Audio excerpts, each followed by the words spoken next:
The first value chain introduced the value chain that Remittance is actually, let's say, operating, which is the typical value chain of a money transfer operator, starting from the marketing to the customer services and different stages which to allow the provision of such services. Excuse me.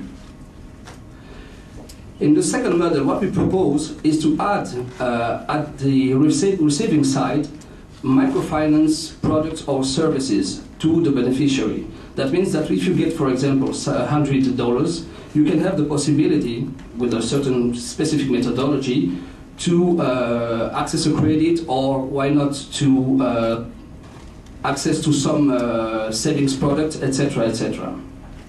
In the third model, we are going further and seeing that it's somewhere possible to add microfinance products from the sending side to the receiving side. I mean that you are Congolese, for example, in Brussels, and you can have the possibility of getting a loan that will be disbursed in Kinshasa, for example, for productive investment.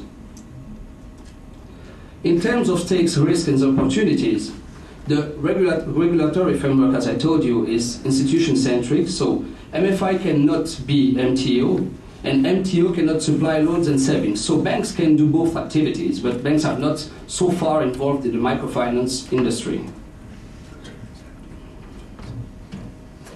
MTOs can create banks, but in this case you have the problem of the business model itself, competencies and entry barriers, etc.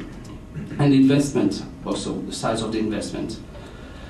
The other alternative is to find out what are the lacks of the regulatory framework, and you can say that what is not allowed by the law is forbidden, which is considered as a French, let's say, way of considering the question, or the more British one, which is what is not forbidden by the law is allowed. So it opens door to many steps, but I will not encourage anybody to do it. But it's good to know that the law is not comprehensive. So that means that you can also imagine to have alternative methods of money transfer and microfinance products. You have the necessity, in any case, to have an exhaustive legal research, especially if your products must be commercialized from the European Union, or including the Netherlands.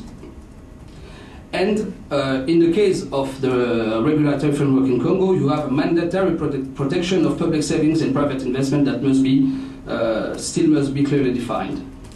The market itself is existing and important. You have a new niche and a new market somewhere, because there is only 57,000 clients in the microfinance industry. But in any case, creating such services involve the adaptation of products, financial technologies, and appropriate know-how, infrastructures, etc. Our recommendation were for donors to support the expansion of microfinance sector in the receiving country, initiate dialogue with concerned stakeholders in the sending and the receiving side, including migrants, banks, MTOs, etc. Relevance of a guarantee mechanism for operation, because there is a question of trust between every stakeholder. And for the policymakers, especially in the country of destination, an evolution of the regulatory framework more conducive to this kind of services, and the protection of saving investment from for the stakeholders. Thank you.